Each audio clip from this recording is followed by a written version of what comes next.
Ladies and gentlemen, there will be very many spoilers. We are discussing No Way Home and Hawkeye if you haven't read the title of this episode. So if you do not want to be spoiled, well, let me just say this. Go fuck off. Get out of here. Get out of here. What the fuck you doing? We're walking here. It's the second time we've done this bit in 3 minutes.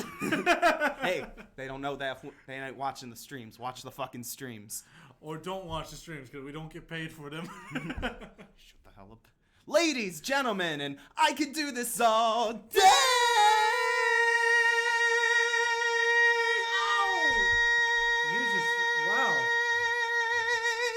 Welcome back to another episode of Out of the Frying Pan into the Fire. My name is Alex Lenhart, and with me, as always, is my beautiful Kate Bishop co-host, Zachary Allen Clauges. You're really committed to like these musical gags today. I'm really showing my theater, kid. You're really. I'm down for it. Hey, I'm in. Ladies and gentlemen, we got him. We got him. We got him. I need a second to get a drink of water. You couldn't handle it. Yeah. But yeah, like Alex said in the beginning, this episode is going to be full-on spoilers for both No Way Home and Hawkeye. So if you haven't seen those already, what are you doing? What are you doing watching this? Why are you here? Hey, please, go enjoy those properties. All 6 episodes of Hawkeye, beautiful. Go watch them. The 2.5-hour movie that was Spider-Man, go watch it. Chef's Kiss, go watch it. It was so good. Then we'll just go straight into it. Spider-Man No Way Home. Squee of just joy. You had me nervous there for a second. I wasn't sure what you were going to say. It sounded like you were going to criticize it for a minute, at which point I would have had to kill you. Well, it looks like somebody's dying tonight, ladies and gentlemen. Live on Twitch. Alex gets moited. Oh, look, I'm getting canceled on Twitter already. I thought it'd be Zach first. He hasn't even said anything yet. He's already getting canceled. So I really enjoyed the film. I think there's a few flaws in it. There's a few minor flaws, but honestly, I had so much fun watching this movie that I don't care. I'm just gonna flat out say it. Enjoying I do not care about the movie's flaws. No, because everything else was so good. You can't make something perfect. Everything has to have at least a few flaws in it. I don't care about minor plot holes. I don't care about like things that you could arguably say are issues with the movie. Yeah. Obviously, we're going to discuss them still, but getting it out of the way, when we're criticizing those things, we love this movie. So could we just go over the parts that made us freak out first off? Holy shit. For example, the first 5 minutes, Matt fucking Murdock shows up. Like, right fucking away, he shows up. He shows up and catches a fucking brick. I had heard the rumors that he was going to be in this show, but those leaks were never, like, as concrete as the Toby and Andrew leaks. No, the only big confirmation that we had that these might be true is before No Way Home came out, and episode 5 of Hawkeye came out, they said that Daredevil is fully canon to the MCU. Yep. That's the only thing they implied. The week that No Way Home came out, episode 5 Hawkeye came out, reintroducing Kingpin to the MCU. Which was so good. It was so exciting. We're going to leave it there. Yeah. We're going to put a little cliff note in that, push it to the side for now. Put a little pin. We'll come back to it. We'll just leave it right there. Fists, you can wait. But yeah, just full-on Matt Murdock, and he didn't have a huge role in the show. Andrew proving why he's the best character. Oh my god, yeah. Yesterday, Christmas Day, there was trending on Twitter, Make TASM 3. Mm-hmm. And I'm in full support. I'm fully on it. Sony has been throwing around the idea for years that they could have 2 Spider-Men running at the same time. Yeah, Andrews and Tom's. Exactly. Ever since they said that they wanted to do a Kraven the Hunter movie based on Kraven's Last Hunt. Which would be great for... Well, that's what... I think... Wasn't that the original plan for No Way Home if it didn't go through? I don't think it was going to be Kraven's Last Hunt, but it would have been a Kraven movie. It would have been Kraven's movie, but they didn't know if they could get the rights all the way through for No Way Home. Yeah, and back then, one of the big issues was the Sony and Marvel deal was already on thin ice as is. It's like, it's a lot to keep going. It's like, hey guys, really you know how we're arguing right now on who should keep Spider-Man? Can we get all of your guys' villains? All of it. Can we get all your guys' villains? But luckily enough, they were cool with it, and despite all odds, like this movie that we thought would never happen is here. We got Toby, Andrew, and Tom at the same time. My theater, it was actually really funny. Like every time a new character was introduced in the movie, the theater got progressively louder. So like Matt Murdock, like you said, introduced within the first 5-10 minutes of the movie, my theater went nuts. Like they were excited, but then Andrew showed up, and then not 5 minutes later, Toby showed up, looking like a youth pastor.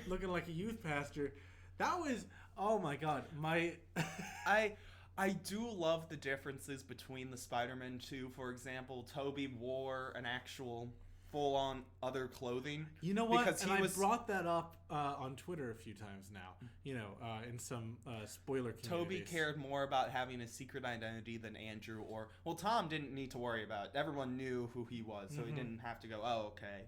Andrew still had a full-on blown secret identity. Yeah, and in Andrew's case, he's even said that like he doesn't really have a life as Peter anymore. Like Spider-Man has fully consumed his life, everything about him, which is really cool. When his first introduction here is in his Spider-Man costume, and Toby is reflected in his street clothes because Toby is much more well-adjusted. So my only curiosity thing, and it's why I want a Spider-Man 4, is to see what's going on in each one of their universes. Because Toby's obviously a little bit older, and I think they even put a knowledge to both of them are like, they're still doing other adventures. Stuff is still happening in their universe. Yeah. While Tom's films have been going on. So my thing is he still with MJ? Because he implied that it's like something's still going on there. It's complicated. But it's not happening, but it is happening. I do think it's really funny. Like, obviously they imply that it's complicated because of the event of Spider-Man 3, where, he literally hits her. Yeah. But I also think it's kind of funny to imply that it's complicated because MJ cheats on literally everyone she's dated in those films. Oh, yeah, she did. Literally everyone she's dated in those movies gets cheated on by her. She almost kissed Peter when she did kiss. She did kiss Peter because as Spider-Man, she kissed Spider-Man not knowing it was Peter. While she was dating Harry, she cheated on her husband by leaving him at the altar. Yeah, and going out on a date with Peter. That wasn't a date. That was more him showing up and him confessing his love to her. No. At the coffee shop when Octavia showed up. She went for that express reason that she wanted to kiss Peter and decide if she still wanted to get married. Yeah, that is kind of fucked, isn't it? Yeah, like she's cheated on everyone she's dated in these movies. How fucked up is it that your wife told you that it's like, hey, I want you to kiss me like this, and her reaction after he was like, wow, I felt like I was back in space. Her, it's alright. I mean, it's fine. Anyways, I'm gonna go meet up with my friend Peter. Don't worry about it. The one I told you specifically I don't want at my wedding. Exactly. The one that you told me I should invite, and I went, no, I don't. No. I think it'd become complicated if I invite him. I'm gonna go see him.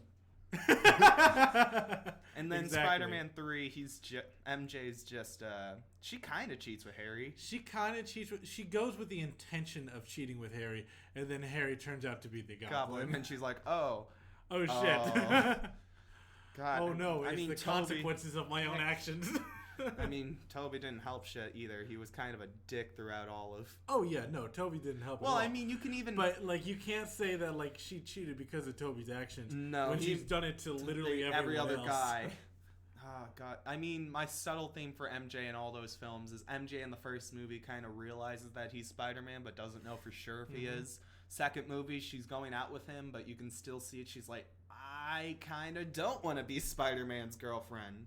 Yeah, that's the look she gives at the end of Spider-Man 2. It's she realizes, oh shit, this is gonna suck. No, it's a moment of, oh shit, I left my future at the altar. Literally, I had a possible future with a good husband and a good career, and I left that all behind to date a guy who's just father-in-law. Yeah, and a so-so father-in-law, and left it all behind for what reason? So I could date a guy. So I could be with Spider-Man. A guy who literally just flew out the window to ignore me. Exactly.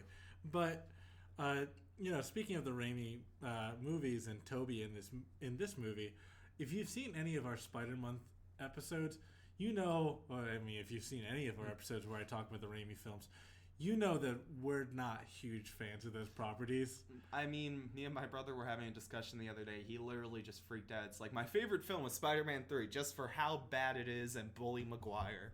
He loved Bully Maguire. But I have to say that this movie was Tobey's best performance. Yeah. It made me really like him as Spider-Man. I was happy. It fixed a lot of my issues that I had with his performance in his original trilogy. Here's the thing. All three of these actors work so well off each other. Yeah. It's when people say that Tom's the middle ground of both of them, it's literally the truth. Yeah. Because he's getting the nerdy info from... Toby's just full-on nerd, and Andrew's a cool nerd. Yeah. Where... Toby's a youth Tom's pastor. Toby's a youth pastor. Well, he's a cool youth pastor. He's the middle ground of both, where he's like, I'm super sciencey, but at the same time, I'm kind of cool. Yeah. It's like, I'm Spider-Man. Everyone knows I'm Spider-Man. That makes me a badass. Let's talk about like the plot of the movie itself. You know, now we've gone over the things that made us freak the fuck out. One more thing though.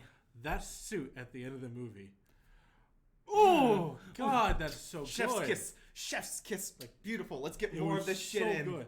I have been like demanding a high quality picture of that suit. People have been bitching for years now about, it's like, well, Tom never got his whole like Spider-Man journey. He's not really Spider-Man because such and such. He's never gotten this. And this movie literally did every Spider-Man cliche. It fixed every issue that people have been complaining about. He didn't make his own suit. Spider-Man. Well, he just made his own suit in this one. He just made his own suit. He didn't have his Uncle Ben moment. Spoilers, he had it with Aunt May. Yeah. Aunt May literally says the most comic accurate version of the line. I am looking forward to possibly getting Uncle Ben in Spider-Man freshman year. I think we are at this point. With how they did Aunt May's death, we know he exists because he's been referenced before. Because they did bring up Uncle Ben, and he was like, yeah, I know an Uncle Ben. Yeah. They reference him in the movie. I don't think it's They reference him in What If. They reference him in Far From Home. I don't think it's going to be... They make a minor reference to him in Homecoming. Yeah. And they make a major one in No Way. Yeah, exactly. With Tom and Andrew going, yeah, I lost mine. I love how Andrews wasn't Uncle Ben. Yeah. Because he could have easily he's had a much more recent loss. He had Gwen Stacy, which he brought up Gwen over Ben because it's like, oh shit, your uncle died too? Yeah. I don't know how they're going to do Uncle Ben, because it wouldn't make sense for Uncle Ben to die and then Peter blame himself for that. I mean, that's what they were saying up for in Civil War. Yeah. Where he's like, when you have these powers and you don't do anything about them, you feel a sense of responsibility to fix yourself. It was his way of gaining the great power, great responsibility. Yes, I'm not going to put some dirt in your... No, I feel like it could still work because, like, Peter had already learned the lesson to use his powers responsibly in that in his first appearance in Civil War. He had already had that lesson. He was already helping people. He wasn't trying to use his powers for money.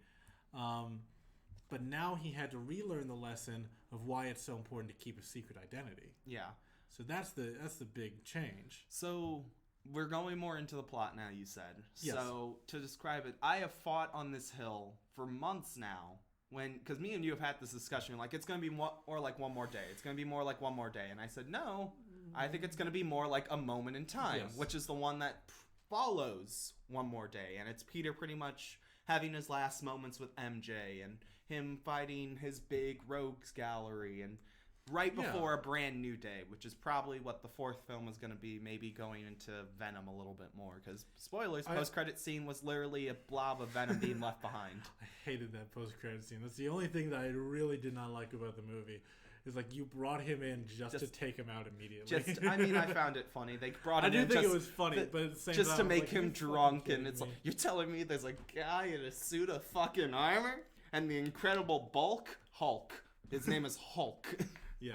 I was a little disappointed by that. I wanted to see Tom Hardy's Eddie Brock a little bit more in the MCU, but you know, I am still excited for a more for a more faithful adaptation of the Black Suit Saga. Yeah, that would be great. Which looks like that's what we're getting. I think we're gonna get the suit in Armor Wars before we get it in a movie. We're gonna get it in Secret Invasion. Oh, I think they're gonna do a combination of Secret Invasion and Secret War. Yeah, that would actually work really well. Would that be where they introduce the? Oh, no. Sorry. No, I totally scrambled that up. Avengers 5. Yeah. And the reason is because it's basically confirmed that Chronopolis is going to be the plot of Avengers 5. Yeah. Which just happens to be a very similar plot to Secret War, where Peter gets his suit in the comics. Yeah. So I feel like that's where we're going to see him use the suit the most. We will ever get a Secret Wars adaptation on the big screen?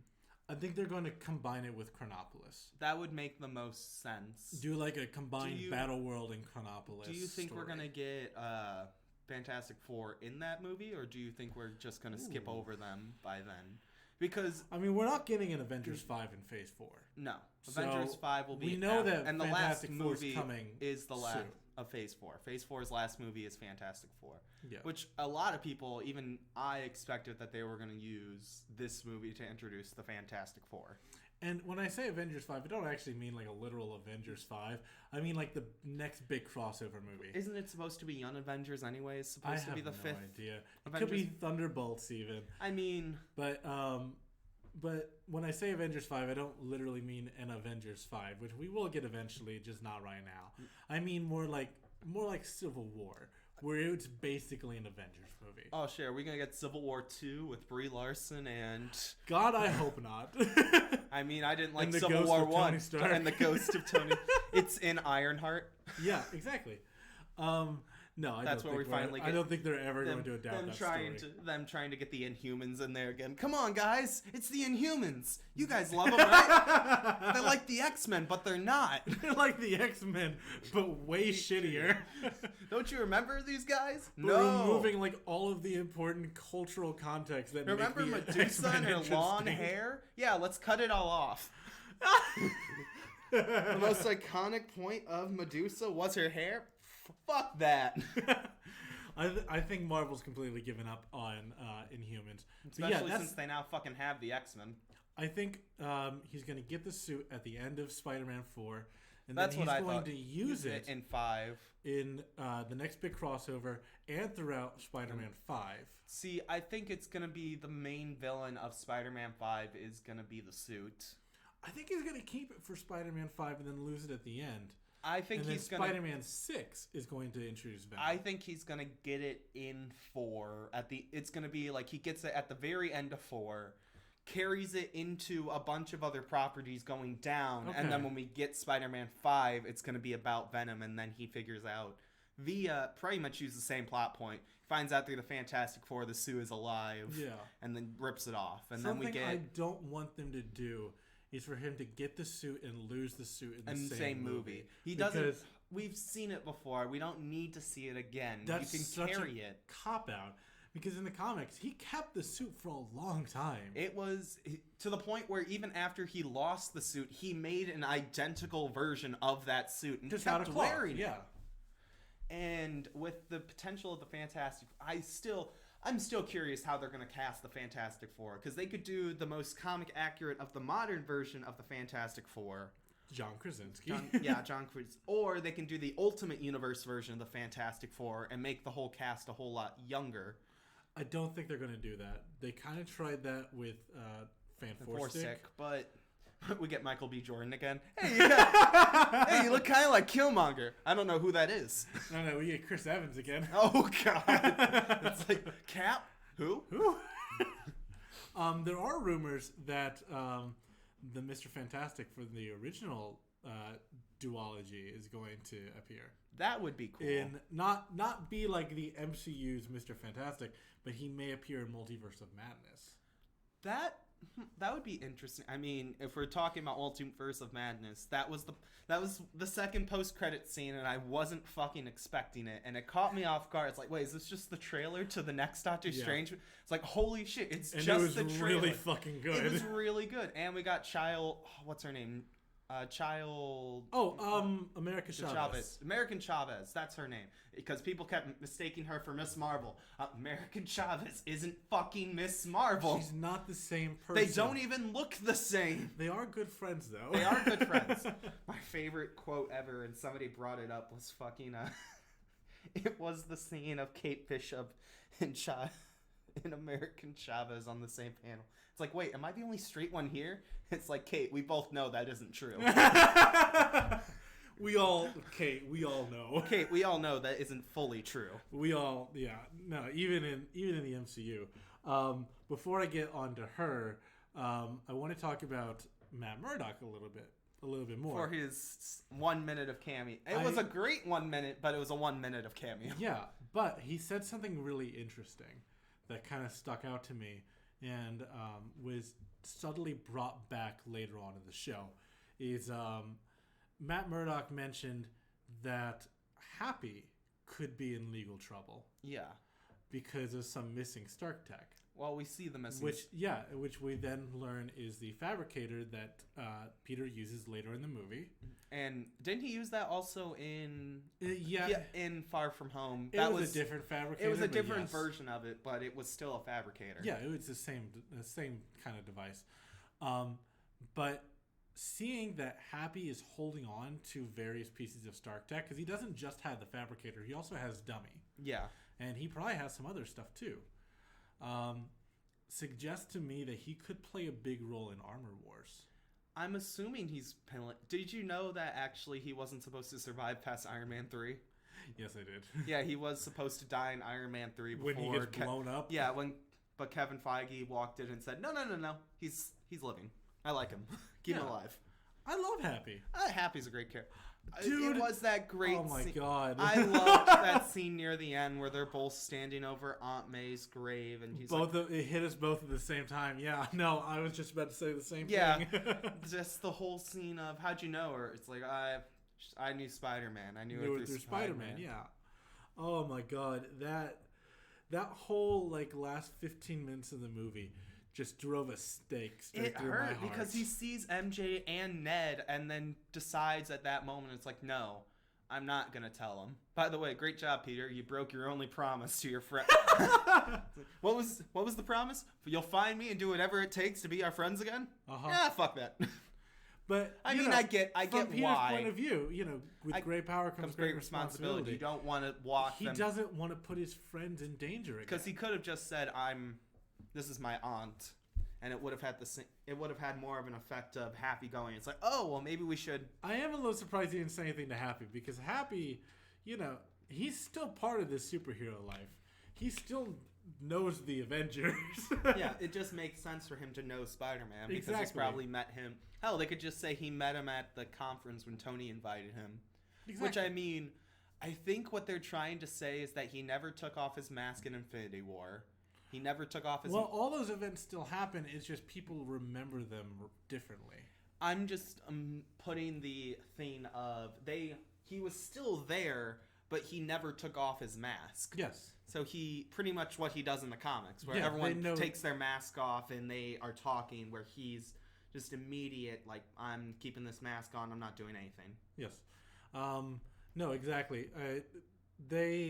All the events still occurred the way that we remember them in the movies.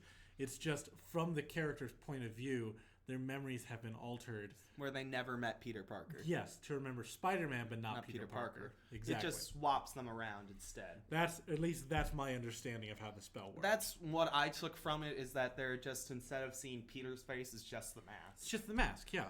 Which, really cool imagery right at the beginning of the movie. They have that classic half mask look that Steve Ditko invented. Yeah. Which is kind of like, obviously it's a reference to that thing in the comics that they do, but also kind of an indication of how the movie's going to end with, the mask covering Peter's face in everyone's memory. So when I brought up a moment in time being more like No Way Home, I really meant it before I even saw it. And when I saw it, I was like, boom, fucking called it.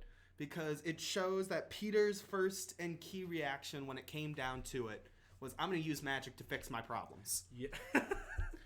And I love that Doctor line. Strange even brought up, he's like, oh man. You didn't even call them? Like, even after you called them and made sure they'd accept you? Wait, I can do that? You didn't call? Yeah. Oh. He went to Doctor Strange before even checking to see if he could call them and talk him out of it. Nope, just made sure he canceled. It's like, oh. That's so funny. I mean, but it's so Peter Parker, too. Yeah. Like, not even clicking it. Smartest man alive makes the dumbest choice possible. Exactly. Because he's not always the best at problem solving. Because the thing about One More Day is that he was on his last resort. Yeah. Where, I mean, A Moment in Time literally follows it, but I feel like he more used magic just so he could use magic. Yeah. In that story compared to One More Day. Yeah. Where One More Day, he's like, this is my last thing I can physically do. Mm-hmm. Where in this movie it was, no, you had multiple choices of what you could do. You just fucked up. Because immediately, I don't know if she still... He could have just moved on and mourned. He could have also talked to her. I mean, maybe she wouldn't have accepted them into MIT after that. But... Oh, sorry, I was talking about One More Day. Oh, you mean that one? Yeah, he could have just moved on like everyone else. It's like, no, I'm going to use magic. Yeah. Well, it wasn't even whatever. magic. It was more the devil. Yeah, exactly. Which, I guess magic. By the way, 2021 had no Mephisto. Fuck you, Marvel. But it had a lot of weird Mephisto references. I just want 2021 the board, and it's the fucking Charlie Day meme, but it's just Mephisto's face plastered all over the board. I have a feeling when making the cover art for this episode, I just want it to be Mephisto's face. No, that's the top. Big old letters. No, it wasn't him. No, that's gonna be the next episode. The next episode. The next episode is going to literally be just Mephisto's face. No, it wasn't him. By the way, Multiverse of Madness, Evil Doctor Strange is Mephisto. I'm telling you right now, it's Mephisto. I actually don't think it's Strange Supreme, but we'll get into that some other time. It's Mephisto. I'm telling you. Just because, he's acting a bit weird for Strange Supreme, and he's wearing a completely different costume. Yeah. Which, when I saw that in theaters, I was a bit annoyed, because back then I was like, oh, it's Strange Supreme. Well, and his costume is so much lamer than it is in What If. By the way, I just want to say this. Fuck, What If is now considered somewhat canon. Yeah, it's considered required watching now. It's now considered required. Well, technically, it's only 1 and 2 episodes are considered required. So far. Next thing you know, in Multiverse of Madness, hi, I'm Captain Carter. Son of a bitch! There are reports that she could be in Multiverse of Madness too. Anybody could be in this movie. It's literally just the Smash Bros. Tagline, everyone is here. Just the Smash introduction to Fantastic Four. Getting back to No Way Home, this movie, we've been talking about its inspirations from A Moment in Time and One More Day a whole lot. But it's also very, not as heavily, but pretty heavily inspired by Spider-Verse. Yes. Yeah. I mean, Spider-Verse is the most popular Spider-Man storyline. It prints money, goddammit. I've had so many arguments with people right now who are like, oh, Spider-Verse was a shitty comic. No, fuck you. No, it is like the #1 best-selling Spider-Man comic. No, what you're thinking of is Spider-Geddon. Yeah, Spider-Geddon. I even like Spider-Geddon. I thought Spider-Geddon was just okay. I thought it was just them. It's like, oh, we printed money with Spider-Verse? Let's print some more. I liked Spider-Geddon. And even I admit that it wasn't as good as Spider-Verse. But I also feel required to say that because I was having a conversation with Dan Slott on Twitter, who wrote those stories, and I would just feel bad if I said something bad your about it. Your comic is shit, and I think your opinions are shit. But I love you. I love you, bitch. Yeah. Wait, come back. No, everybody knew that they were going to be in this movie. Everyone knew Andrew and Toby were in it, but they were But I still went fucking nuts when I saw them. I just realized the detail for Hawkeye. Never mind. Keep going. I mean, we can talk about Hawkeye because these these two stories take place like a week or two. Yeah, I apart from each remember other. you kept going on. It's like he might appear in episode 6. He might appear in Now, episode 6. I did not say that. I said he's not going to, but everybody is saying he will. No, I said he was right. I said he wasn't going to appear. I even said it. I have our text messages, Zach. I have the tweet that I sent out saying I that have the literal text message from you, Zach. I'm going on Twitter just to show you that I am getting the day I saw. Hold on. The day I saw No Way Home and I saw Rockefeller Center in the background, I said, listen, Twitter is setting themselves up for disappointment again. He's not in it. Like, did we learn nothing from Mephisto? I retweet a lot of stuff, so yeah, we're I know gonna you have retweet a lot of stuff. I've seen the fucking Twitter page, Zach. You know what? I'm keeping active. I'm keeping. I mean, I'm happy you're keeping active, but at the same time, Jesus Christ, Zach, stop it. You know what? I'm just supporting small artists by, I'm supporting the community. I'm being active. I'm getting into arguments with racists and transphobes. Marcus Devil May Cry, Sony and Marvel look at No Way Home. Yeah, we could break up, lol. I'm gonna find this. Here, you go ahead and talk about something. I'm gonna find this tweet because I need to be right. I swear to you, you texted me. It's like, he might appear, and I was like, no, Zach, no. he I was fucking saying won't. that he won't. Because it'd be just way too controversial to throw. It's like, oh yeah, new Spider-Man costume in the ending of Hawkeye. Have you seen No Way Home yet? No. Well, spoiler. It's like, how do they not know his name? Although they did put his new costume in a TV promo. Yes, they did. Which, the last 5 seconds, they showed the last minute of the movie in the TV promo for the fucking show. Why? Why would you do that? Just to get people hyped around Christmas? I found it. Here it is. So December 19th, I tweeted, Spider-Man is not going to be in the Hawkeye finale. You guys are setting yourselves up for disappointment again. Did you learn nothing from Mephisto Gate? So, Marcus, we did earlier discuss about Andrew getting a few more films after his acting in No Way Home, and we are ecstatic for it. I'm so... Okay, so with our 2 episodes of No Way Home... Not 2 episodes. Our episode on Andrew Garfield, all we discussed was that we would like I discussed that we would like a Spider-Man 3. Yeah. I would like Amazing Spider-Man 3. It would be incredible for him to get his 3rd film. Now, in that same episode, I said something along the lines of, I don't want Spider-Man 3 the way it was originally written, but I would love it now. Yeah. Rewriting the plot that they had originally intended. So, I saw this theory online, and I think I want to consider it as headcanon in my eyes with how he discussed it. I think the reason we didn't see the other Green Goblin in this film is because Andrew killed the Green Goblin. I think that's a big possibility. Because in his own words, I stopped holding my punches. Which, if you read Spider-Man comics, that's basically a death sentence. Yeah. And Superior Spider-Man, like I which said, ironically also written by Dan Slott, is again one of my favorite comics. He punches Scorpion so hard his jaw is clean off. Yeah, and he didn't even punch him at full force. It's just Octavius didn't know how strong Spider-Man was. It's the one you're not gonna get it. It's a One Punch Man reference where he literally punches things and goes hold back punch, casual punch, and it blows up a nuke. Yep.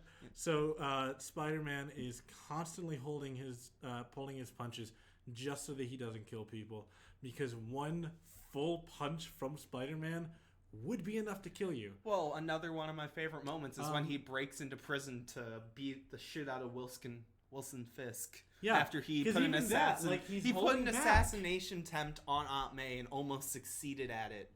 And Peter breaks into the prison, breaks down the bars that Fisk is held in, and beats the ever-living shit out of him at full strength, and kicks his ass in less than a minute, holds his body up to the rest of the guards, and says, any one of you motherfuckers threaten my family again, look at him. Yeah, and he was still holding back, because Fisk survived. If Peter hadn't have been holding back, one hit would have killed Fisk. I've done the math recently about just how strong Spider-Man should be, and if he has the proportional weight strength of a spider, that means that one full-powered punch from Spider-Man is 24,000 pounds. Isn't that enough to just lift up a whole, like, not cruise ship, Argo ship? It's enough to lift a semi in the air. Yeah, that's about right. Yeah. I mean, he stopped a train with his own force. Yeah. And, you know, thinking about that, that's pretty accurate to where his strength limit would be, because that pushed him to his limits. So, yeah, about 24,000 pounds of force behind his punch. He is the most powerful Marvel character, but nobody recognizes him as the most powerful Marvel. No, because he holds back, and I think that's really interesting. The friendly neighborhood Spider-Man could literally kick anyone's ass, and he doesn't even try. Yeah. Oh, yeah, exactly. But we've kind of gone off topic a little bit here. Let's get back to the movie. We've kind of beat around the bush a little bit, but Aunt May is dead. Aunt May. Actually, you know what? Before we get to Aunt May, I want to talk about Green Goblin. So he's much of a science guy himself. He's something of a scientist himself. This movie made me feel bad for Norman. I mean, it made me really like Norman Osborn, and the original feel bad movie made me feel a little bad for him, and then it made me really, really bad for him. Yeah, because it really showed his dramatic sides. Mm-hmm. Because in the original film, it's not quite clear where the border between Norman and the Goblin is. Because even before becoming the Goblin, Norman was kind of a shitty person. He was kind of an asshole already. Exactly. But in this movie, like, they define a really clear cut. This is Norman. This is the Goblin. Norman is terrified of everything the Goblin does. He doesn't approve of this at all. He is being forced into it. In Spider-Man 1 from 2002, it's not quite clear. So Norman, first of all, not remembering his actions as the Goblin, and secondly, showing such regret and mourning from his actions made me feel bad for him. Even his fate, he's like, I was destined to die, and I feel like I should have still died. Yeah. You should have... Even him talks about, like, Oscorp isn't here. There's another family living in my house. My son doesn't exist. And him talking with... After he fully is healed and he's broken out of the trance, his first question, and Tom didn't even want to hit him after that, was like, oh shit. His first question was, what the hell did I do? I know. And it hurts because he actually really enjoyed Aunt May. Aunt May was really nice to him. It's the first person he saw, and she treated him with the utmost respect. Exactly. So, I mean, and it was really cool that the cinematography in this movie, the way they represent the spider sense was really cool, especially when the Goblin shows back up again. Oh yeah, you can see when he first uses the spider sense, you can see that he immediately turns his eyes towards Norman and then leaves the room. Yeah. And then says May as she's behind. Mm-hmm. Which also shows that, like, his priority isn't necessarily to punish the bad guys, it's to protect people. It's to save the people he loves. Which, in the end, may have distracted him and caused her death. Because if he had recognized right away that it was Norman that was setting off his spider sense, he might have been able to prevent her death entirely. He could have sticked him to the wall immediately and shut his mouth. Much faster. He could have prevented Norman's whole Elektra wouldn't have taken the thing off, so his power would have been under control. Exactly. And so they would have just made... The cure was already mostly made. It just wasn't fully finished yet. Exactly. So they could have just immediately finished the cure and stabbed him into it, and that would have been the end of the situation. Mm-hmm. But the original cure didn't work. No, remember? That's what I was saying, that he was almost done. It wasn't fully complete yet. Yeah. So a few more minutes... I mean, Toby figured it out in a few minutes after that. Well, Toby said that he's been thinking about this for a long time. Because thinking of ways to cure the Goblin, because I think Toby views Norman and Octavius as, like, his two biggest failures. I think he thinks of Harry. Or Harry. at least Norman. I think it's Harry. Well... Harry sacrificed himself. Harry did sacrifice himself, but he was also in a situation where if I could have cured Harry at the last minute, True. I could have saved Harry. True. It's like, this cure not only would have saved Norman, it also would have saved my best friend. Yeah. I lost my best friend and one of my biggest father figures at the same time. Mm-hmm.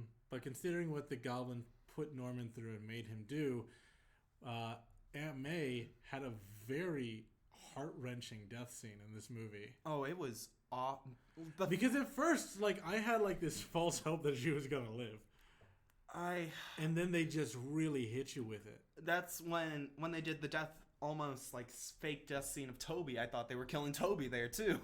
Like, when they killed May, I didn't see it fucking coming. And the emotion showed on when Happy pulled up in his car and saw Peter holding May. It was an immediate moment of, she's really dead. And I think it's at that moment that Peter realized the danger that him being Spider-Man puts everyone around him in. Because even after she's been stabbed, and before she died, like, she's on the ground, she's, struggling to breathe, he calls out to the damage control people for an ambulance, and they don't respond. No. They just keep moving forward with their guns. So, if he wasn't... if he wasn't Spider-Man, they would have immediately pulled up in an ambulance. Well, not just if he wasn't Spider-Man. If May didn't know he was Spider-Man, she would have been fine. Yeah. She would have lived. She wouldn't have been there. Exactly. Happy was arrested because of him. Mm-hmm. And then Michelle and Ned would have been in less danger, too. Yeah. They wouldn't have been involved. Which, by the way, are they going to fully... Minor thing. Are they going to fully go into Ned becoming fully magic? I don't know. Because even Strange, when he saw Ned open a portal, went, huh. But can Ned remember that he did that? That's also a good question. Yeah. Because Strange wouldn't fully remember. Because Strange wouldn't remember, because he only knew them through Peter. Yeah, he didn't know him through... Well, he might have known him through... No, because they wouldn't have met Spider-Man. Yeah. I don't know. There are a lot of questions left up in the air for the next movie to answer.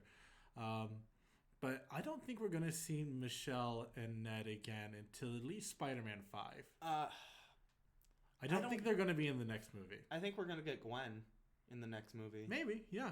I think we're going to get another Gwen. We might get Gwen. We might get, if we don't get Harry, we'll get like a Harry stand-in. As I joked, as I saw on all over TikTok, Peter's first day, he sits down. Hi, I'm Gwen Stacy, your lab partner. Nope!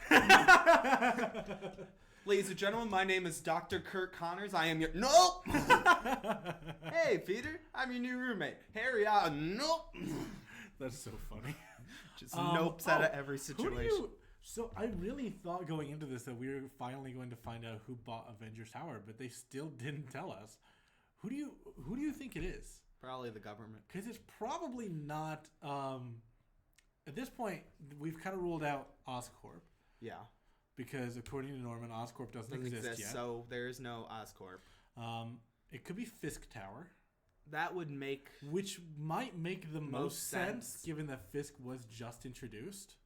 It could be the Baxter building. Yeah, that was going to be my next one. They could convert it into the Baxter. Especially because this whole selling of Avengers Tower has been handled by John Watts, who is now going to be directing the Fantastic Four. Yes. So... I mean, it'd add up over time. Yeah, but then it could be the Department of Damage Control. It could be a bunch of different people. It could be anything. I'm thinking it's probably the Baxter building, but if it were Fisk Tower, it'd be pretty cool. It was Mephisto. It was Mephisto. It was Agatha. The Mephisto building. It was Agatha Hartley. That's where the whole Agatha Hartley Disney Plus show is going to take place. It's just going to take place in the Avengers Tower. The whole thing. The whole thing. It's just her reading a book from the helipad of Avengers Tower. Yeah, just her with a book the whole time. Episode 1. Just pure. For the people listening at home, I just put my fingers licked a book page, pretty much flipping a book. He's miming turning pages of a book.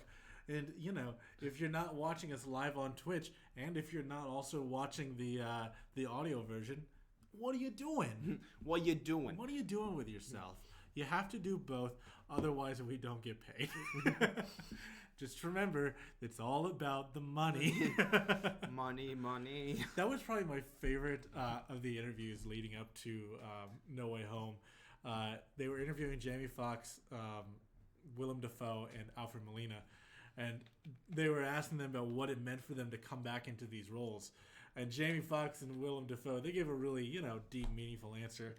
And Alfred Molina goes, for me, it's all about the money. Good old Mulaney. And it's all about the money for me.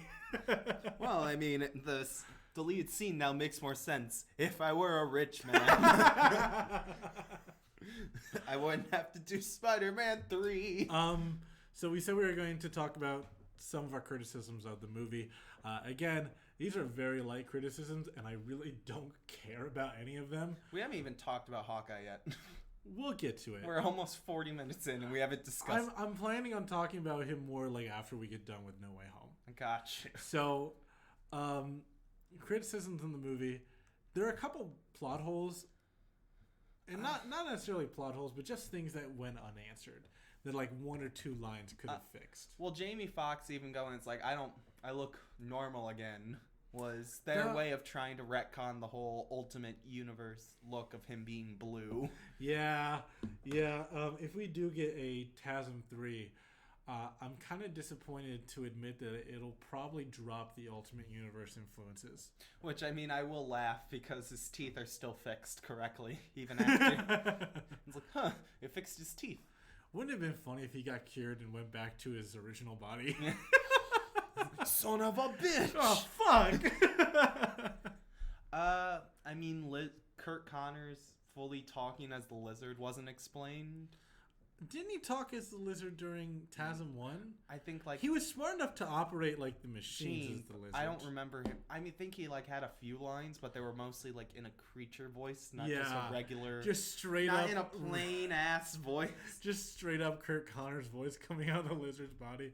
Which, led to some pretty funny moments in the movie where people were like, oh shit, I didn't know you could talk. I liked how Sandman was still on Peter's side for most of the thing. I enjoyed that, yeah. Because he even went, it's like, wait, you're not my Peter, then who the hell are you? I was like, oh, you're not Tobey Maguire? Oh, well then fuck you, I'm out of here. I mean, all Sandman wanted to do was go home. Which is a very good detail because he's like, I just don't want to be here anymore. You just take me out of here. I'm not dead, so I got no problems. But, addressing some of the plot holes, how did Electro get there? Why was he there? That's something we discussed in the on the discussion on the way here. We discussed how is he there? He doesn't know who he is. He's never met Peter Parker. And I brought up this idea that maybe like Goblin told him Parker's real name. And he just didn't know his face. It's the Lex Luthor from the Justice League series where he switched bodies with the Flash and took off his... Well, at least I'll finally At least I'll figure out who the Flash is. Takes off the mask. I have no idea who this is. I love that. My favorite... I thought maybe like that could be it. But then again, just like one quick line in the movie is like, I know who he is, but I don't know his face. Yeah. Like that could have solved that issue. Who else? Though it did lead to a very funny line when Max and Andrew reunited. Which and he said, I thought was a reference to... Okay, so if you guys don't know, the original casting for The Amazing Spider-Man was going to be Donald Glover as Peter Parker, which he couldn't do because he had other things to do with the show Community. Yes. Which is funny because one of the nods is that he wears a Spider-Man outfit in the show Community, which, quick nod, if you pay close enough attention to the background of Into the Spider-Verse, that's what's playing on his Uncle Aaron's TV. Oh, that's funny. Yeah, because Donald Glover, we've talked about this before. Donald Glover was also partially the inspiration for Miles Morales. That's why he was going to be the Amazing Spider-Man, because it was also an influence off of the comics, which is why it's... Miles hadn't been created yet. No, that's what I was saying. It helped inspire the Ultimate Universe's Miles, which why the Ultimate Universe got Miles Morales, and because the Amazing films were also very based off of the Ultimate Universe, which helped with those details a little bit. And which would have been very cool. Also that Donald Glover is already in the MCU as Aaron Davis, who is Miles' They keep uncle. Bringing it back. I think that detail is really cool. And obviously that was probably also a reference to to Miles possibly showing up in the future. But it was a very funny line. Yes. I thought you were going to be black. And Andrew goes, "Oh, sorry." Andrew apologized. I do like how after every one of their fights, when they're sitting down with the other person, they pretty much go, and they're not trying to still defeat them. They've realized they are wrong, and they sit down and it's go. Andrew's still trying to help Electro. I love that. It was that great. moment right there cemented to me that I needed a TASM 3, because at that moment, like, even after everything Max has done, even after Max has like completely abandoned the idea of wanting to be his friend, wanting to be human, even Peter is still trying to be there for him. He's still even trying to help him. after the events that led to Gwen's death, he still wants to be helping him. Which, he tells him, "You were never a nobody. No, you were always a somebody." That hit. That and when... So we didn't bring it up, which surprises me. He caught Zendaya. He caught MJ. Yeah, he did. And that made me legit cry in the theater. He caught her, and then he asked her, "Are you okay?" And she followed it up with, "No, are you okay?" Yeah. Oh, damn. He's like, "No, I just need a minute." It proved... That was so good. That's the point where I went, I need a TASM 3, because it proved... in Andrew's mind that I could have catched her in a different scenario. Yeah. It's like I am still... He got that... it's that Thor scene. That closure. It's the Thor and Endgame scene. Yeah. Where Thor reaches out his hand and catches Mjolnir and still goes, "I am still worthy." Yeah. It's the same kind of effect overall. He got his redemption and he got his closure, and I thought that was absolutely great. But you're right. We've been talking about No Way Home for a really long time. Ooh, Marcus in our chat brought up a good point. Miles will come to the live action, but I don't know if he'll be Tom or Andrew will train him. That is a good point. I would like Andrew. Andrew, if he trains Miles and then he goes to the MCU via universe shenanigans, I would actually kind of enjoy that. I'd be happy with either, because if he's from the MCU, because we already know there is a Miles in the MCU. He was brought up in Homecoming. Yeah. If he's from the MCU, then we get a scenario similar to the Spider-Man PS4 game. Yeah. Which it seems like future Spider-Man movies are going to be pulling more into. I think they're literally going to make him the same age as Ultimate Miles, which is 13. I think they're going to make him a little bit older than that. Oh, there goes the dogs. There's some dogs. Oh, there goes the puppers. Oh. Yeah, they... Live from the frying pan into the... Wow, that is a very controversial opinion about No Way Home. Someone just made a noise outside. Oh. Someone's making a lot of noise outside. Oh, here comes the controversial opinion from the dogs. Zendaya is not that bad. You gotta stop doing... So, going with the dog, we got a whole lot of dogs going on in the background. But anyways, if he's from the Amazing Spider-Man universe, that would be more closely tied to the comics. Andrew dies for Miles. Andrew dies at the ending of Amazing Spider-Man 3. But I think that would be cool. It would be cool. Okay. He is going to try and consolidate. So going into Hawkeye. Yeah. Fucking Kate Bishop was great. Haley Steinfeld was the best fucking casting of any MCU character. No cap. I loved this show so much. It was so good. The MCU does a really great job of casting their actors. There's never been an actor who I felt like, no, he doesn't fit his role. Kate Bishop was so spot on cast. Like, they outdid themselves. I don't know how they did it. They fully outdid themselves, especially with her quips and her lines that she added in. And she was probably the most enjoyable character in the show as well. Oh my god, yes. Like, I loved everything about Hawkeye. Yelena's in it too, and she was pretty great. Yelena is the best part of Black Widow, and she made the show even better, especially the dialogue between Kate and Yelena, which one of my favorite things I saw was that the post-credit scene of this shouldn't have been them. They should have just did the whole Rogers the Musical as the post-credit scene, and then it cuts to Yelena in the crowd with Kate. And Kate's like, wasn't that great? It's like, I should have went to the Empire State Building. Yeah, exactly. Like, oh, great. 5 hours of looking at my dead sister. Oh yeah. Yeah, a lot of people were kind of disappointed with the post-credit scene for this one. It didn't bother me. I was fine with it. At first, I was like, oh crap, I don't really want to see this, and then I was like, okay, I guess. But then the performance was so fucking good. Which detail I want to bring up: the actor who played Steve Rogers in that musical scene played Roger in Rent. No. It was the guy with the gray hair in the suit.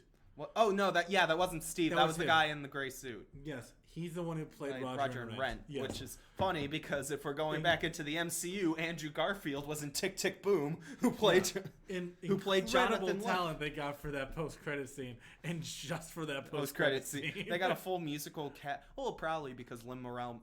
Who wrote that song? I don't. It would have been funny as hell. It would be funny as hell if it was Lin-Manuel Miranda writing. It was him writing his own parody of his own musical. It was whoever was the cameoed as the director in that post-credit scene. Oh, that was the actual composer of that song. God, I can't remember. Going into Hawkeye was great in this. It showed that he himself even said, "I'm not a hero." Something that's been weirdly overlooked is that Hawkeye's brought in some really important disabled representation to the MCU that's been missing for a long time. We got Echo, and we're finally exploring Clint's deafness. Yeah. I mean, it's taken how many movies to finally get there, but we're finally getting there, which is cool. And I've said for a while that like he will probably lose his hearing later on in the MCU. And, here we are now. Which, I mean, I love how they explain. It's like, I thought you could hear. Well, it just shows every explosion. I love that it wasn't just specifically one thing. Did. I love that it wasn't just specifically one event that made him lose his hearing. No, it's just years of explosion. It's all of it. It was years of exploding shit in his ears. Yeah, exactly. And then Kate has a scene where she reacts to an explosion and it literally makes her deaf for a minute. Yeah. Oh, yeah. Echo, which, I mean, I was happy when I saw Echo, because Echo, if you didn't know, was, if I remember correctly, she was the first Ronin. She was the first Ronin. She was first Ronin, and then Hawkeye took the mantle to rescue her. Comic Drake recently did a YouTube video about, like, the history of Ronin. Yeah, you should probably watch that. But you haven't seen it yet? No, I haven't seen it. It's really good. I just like Echo because she was Daredevil's main heart squeeze for a while, and she's a fucking badass. New Rockstars also did an interview with the dancer who played Ant-Man in Rogers the Musical. And that's kind of how I suspected that this was going to be the post-credit scene, because that performer said that there's a full cut of that performance out there. And this was before the post-credit scene was revealed. So yeah, that was probably going to be so that's how I had assumed that this was going to happen. Well, I knew they weren't going to... I was very excited. I didn't think they were going to go all big out on it. I just think they were going to do something kind of small and then call it there. No, they did the whole thing. They did the whole thing. It was... I loved it personally. I know a lot of people were disappointed. I just thought it was okay. I mean, I'm a musical guy, but be honest with you, I didn't really like the song. I think the song was intentionally... it was intentionally supposed to be a bad musical song. Exactly. But it was written competently for a musical. Well, and I'm a costume designer, so I was a little upset seeing the costumes that they had them in, and I just had to tell myself, okay, listen, this isn't an actual Broadway performance. They're trying to make it a comedy. They're trying to make it a comedy musical. They're not legitimately trying to write Rogers the musical. Because an actual Broadway performance would have had much better costumes, much better costume design, much better suits. I mean, just look at fucking anything Broadway wise. And I will say though, props department did great. Yeah, the backgrounds were incredible on that, especially the skyline of New York. Scenic director, props department. They did great for that. 10 out of 10. There's a reason it won Best Musical at the Tonys, apparently. Oh my god. Did you see it was nominated for Best Musical Production? It said so Best Musical Production and 5 other awards. So that's hilarious. What if costume design was one of them? I'd be so mad. Thor's costume in particular pissed me off. Yeah. Like, I can accept, casual Avengers clothes. But his just looked bad. Yeah. It just looked arguably bad. Well, we're not even discussing the actual... We got Kingpin, which, I mean, when I saw Echo, I was like, okay, that's a Daredevil character? Are we gonna actually get Daredevil shit in this? And it's like, holy shit, we got We Daredevil. actually got Kingpin. Same week. If I remember correctly, Echo was actually hired by Kingpin to get to know Matt Murdock, to kill Daredevil, yes. But she fell in love with Matt Murdock, and then she found out both of them were the same person, and then betrayed Kingpin and became Ronin. Yeah. And also at that same time, Matt had revealed to her that that Kingpin had been lying to her. Yeah. That he wasn't who he said he was. Which they replaced Daredevil with Hawkeye in this. And if you don't know, so spoilers, not just for Hawkeye, but for this comic that they're pulling from, Echo then shoots him point blank in the face. What was the ending of Hawkeye? Exactly. She shot him point blank in the face. And he That's survives. What I was just about to bring up. It's like, do you think he lives this time? I absolutely think he lives, because the comic that they're pulling from, he survives. And he just, temporarily loses the use of his eyes. Yeah. Which, it's a little weird to do that so early in his introduction in the MCU. I mean... But I'm fine with it. I don't care. I mean, it's not early if you count that they've had 4 seasons of Daredevil. True. Which are now MCU canon. Which are canon, so... Which, I mean, I did hear a lot of people bitching about that, though. Was that they were like, son of a bitch, I gotta sit down and watch Daredevil. You gotta go watch Daredevil. Oh, poor me. I have to go watch this critically acclaimed Netflix series. Oh no, I gotta watch season 1 of a good show. I have to watch a really good show. AKA halfway through season 2 is all Punisher. You know what? And I liked it. I mean, I didn't like the ending of season 2. I thought it was a little weird. I didn't like season 3. Yeah. I didn't like season 4. But, sorry, season 4 was just saying up the Defenders, wasn't it? Yeah. Yeah. No, that was season 3. No, that was 3, yeah. That was season 3. Season 4 came out after the Defenders. And then they were left on the cliffhanger of whether or not Matt Murdock was alive, which, surprise, he is. What? Matt Murdock's alive? No. Yeah. I guess, spoilers now. I can't wait to see the suit. I wonder if they're literally just going to adapt the show suit, or they're going to update it and make it better. The rumor going around right now is that Matt Murdock is going to appear in She-Hulk, which would be great and makes sense. But he's not going to just appear as a lawyer. He's going to appear as Daredevil, and he's going to appear in a yellow version of his costume. Do you think we're going to get comic accurate beginning She-Hulk or midway through the comics She-Hulk? Because you know what I'm meaning by that. Because if you guys... fourth wall breaking? Yeah, if you don't know, when She-Hulk first made her appearance in the comics, she was just Deadpool. I think they're going to adapt it less so as like she's actually breaking the fourth wall, but more of like just here's the thing. jokes. They already have Deadpool. Yeah. So it's like we don't need to make another Deadpool if we already have Deadpool. I think they're going to adapt that idea into being like in-universe jokes. Where like, oh, you know how like you're with your friends and you say like, oh, pause for applause, or you pretend to look over at the camera. I think it's going to be very similar to how they had Kate Bishop with or her it sense could of be humor. like cutaway gags in her imagination. Because we have seen that there's going to be something similar to that with her and Bruce in like a 1970s-esque scene. Yeah. So I don't know how they're going to do it. I think it's going to be adapted somehow, but not to its full extent. I can see that happening. Yeah. With more going into the actual show, Clint LARPing in the park made me laugh. Oh my god, it was so goddamn fun. This show was so good.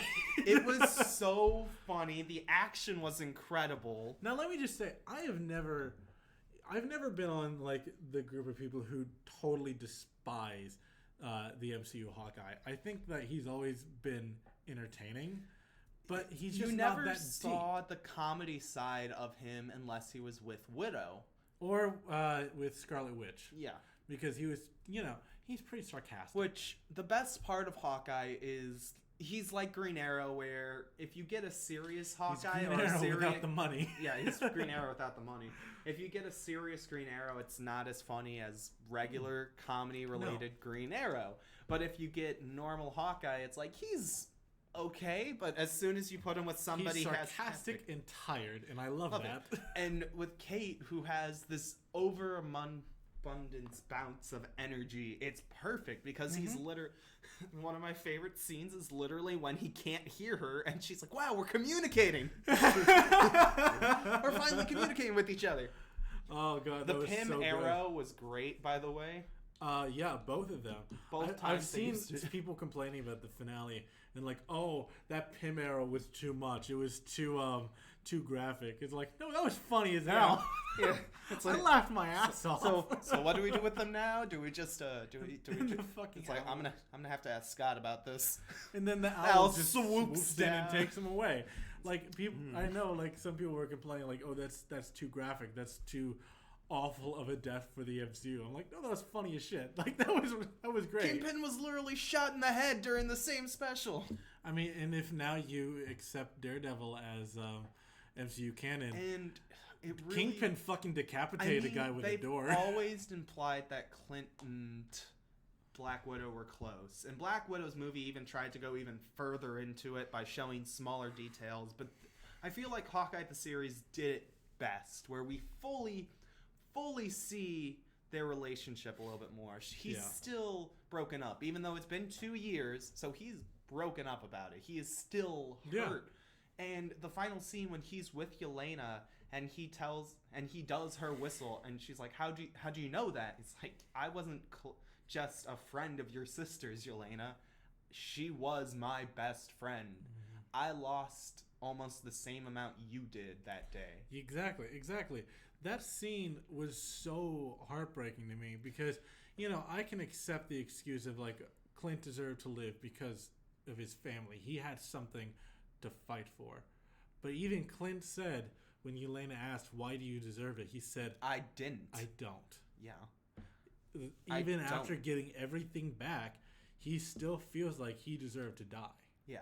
Even after seeing his family again, having one of his loved ones back, he still feels in the long run that she should have lived because she was a hero and I'm not. Exactly. And the only I think it was the burning of the suit that fully made him go, it's like, I am a hero. Yeah. And she and Kate believes in me and people believe in me. Something I really appreciate in this is that I think this gives us our first legacy here. Now, this is our first dual identity. Or shared identity. Hawkeye hero. And Hawkeye. Because the ending of the show is literally, her, it's like, so what do you think of Lady Hawk? Yeah. Hawk Lady? Hawk Girl? It's like, no, I just think you prefer the name, and then it shows Hawkeye. So this is the first time in the MCU where we have two characters with the same identity, which is, you know, something very... No. Two characters with the same identity at the same time, I meant. Okay. Yeah. I was about to say, it's like we got Sam already with the identity of Hawkeye. I stopped myself. I was going to say because he's the first technical hero. legacy one is Sam. Yeah. Is Sam... Well, yeah, Sam Wilson, but you know, Steve Rogers isn't around to be Captain America anymore. Clint Barton is still active as Hawkeye. Yeah. But so is Kate Bishop. Which, I mean, if we don't see Clint that often anymore, I'm fine with that. Just a little nod that he's whispering into Kate's ear or something along those lines. I'm fine with it, even if he does keep showing up. I'm fine with him showing up. It's just I want him to be more of just a little, like, voice. I want it to be like... I want them to have a similar dynamic to Peter and Miles. I want this to be like the blueprint for how the MCU handles just with more comedy. Morales. Exactly. Because Kate is literally, it's the comedy duo of one's the straight man and one is not. The way I see this is that the MCU is preparing casual audiences to understand the concept of having two different characters using the same persona. For when they do introduce a much more beloved character like Miles Morales, the audience is already ready. The audience is already familiar with this idea. Kate Bishop is phenomenal. Haley Steinfeld's performance of Kate Bishop is phenomenal. Every reaction, every moment is great. The dog was great. Oh, I fucking love Lucky. We got Agent 17. Yeah, Agent 19. 19, sorry, not 17. Mockingbird. It's Agent 19, which was a solid I've seen a lot nod. of people pretty upset about that. I mean, I'm fine with it. Because, you know, it kind of... people are saying like it erases Bobby Morse from the canon. And while, yeah, I can kind of see that, I can also see it being that Laura Barton had the identity first and then passed it down to Bobby Morse when she retired from S.H.I.E.L.D. That could be true. And at the same exact time, I hear people bitching about Michelle Jones not being Mary Jane. Although I feel like No Way Home has made it very clear now that she is a variant of Mary Jane. Yeah. She just has a different name. Yeah, because Toby even said, it's like, you remind me a lot of my MJ. Yeah, and they have confirmed in No Way Home that her last name is Watson. MJ Watson. Mm-hmm. That is her name. So they basically confirmed that, same person, different name. I mean, it's funny because now that they're being more comic accurate, Peter never met MJ or Ned until college, and now he's meeting gonna them. Have to meet them again, in college. Exactly. Because his friends in who did he have in high school? It was Gwen, and that was it, wasn't it? No, not even Gwen. Yeah, he didn't have friends until college.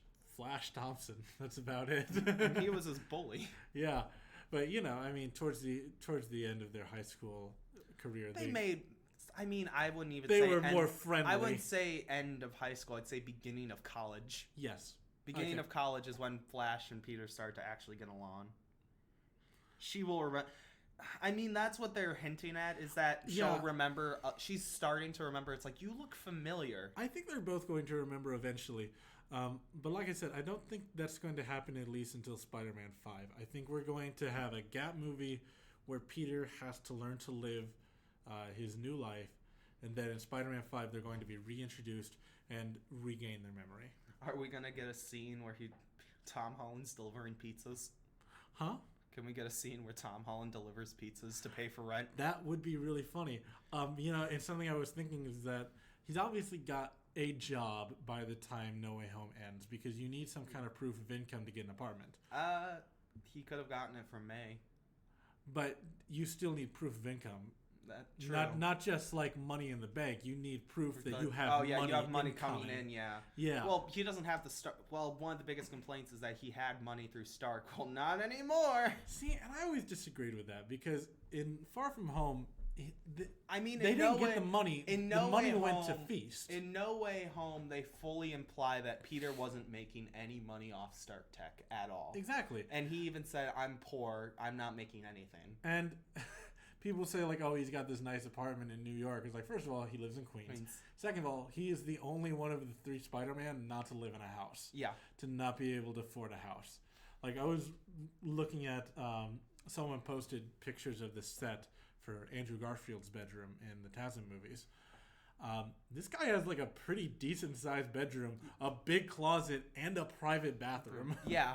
He's got a lot. He's got a good amount of money. Ben earned a good amount of money. Also, his aunt is a nurse. Exactly. She's making income off a nurse. We don't know what Uncle Ben did, but he had to have had a decent enough job to afford this. So the idea that, like, somehow Tom Holland's Spider-Man was more well off is weird. Care, they get child taxes, and also probably some of the income that Peter's parents made probably went into it. Yeah.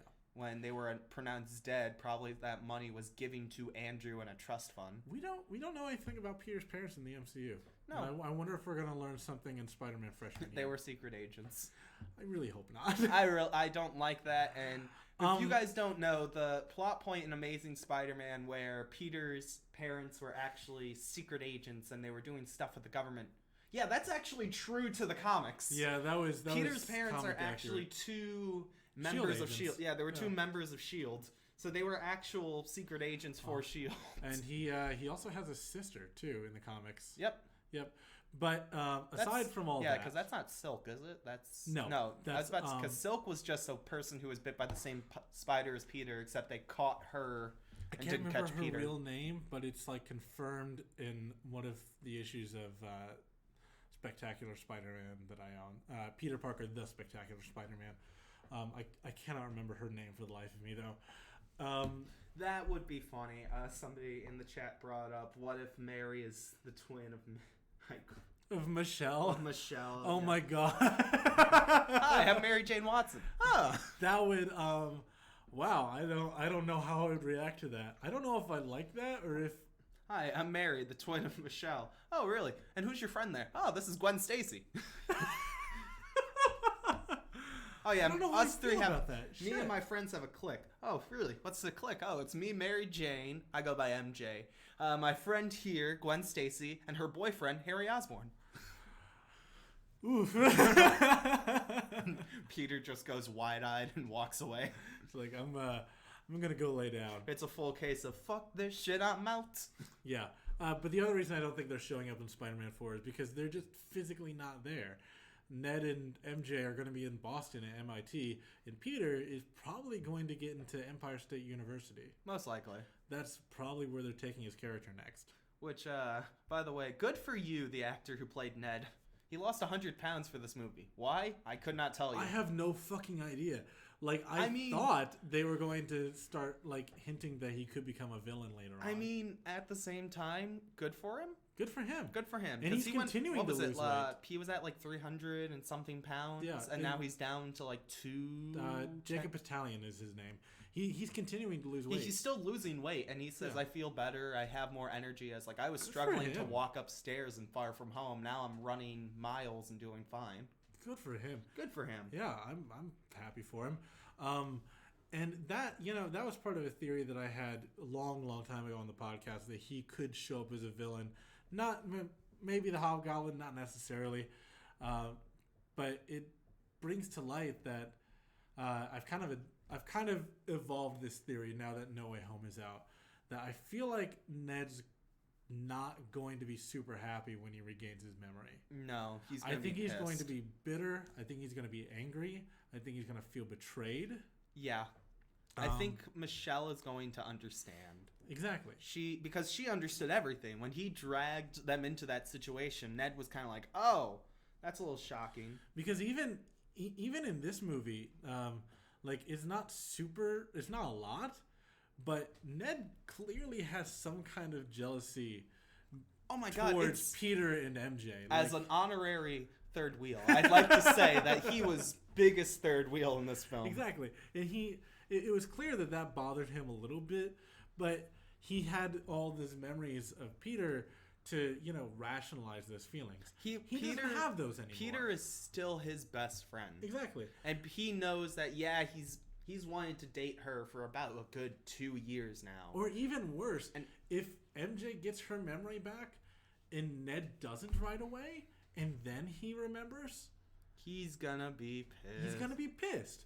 And I think that could lead him into becoming a villain. Well, I mean, maybe it's Hobgoblin. Maybe it's not. I don't know. We're already a far departure from Ned Leeds in the comic. Yeah. What did he do in the comics? He married Betty Brant. I mean, they dated. And then they killed him 3 times. They dated. They dated. He got married, got killed 3 times, and that's it. But yeah, I still think there's some water to be held in the Ned Leeds Hobgoblin theory, because again, if he regains his memory, he will remember Green Goblin and everything that happened there. Marcus in our chat just said, "My theory is Norman is the same age as Peter and they meet in college." That'd be interesting. That would be an interesting way of doing things. I think Norman's.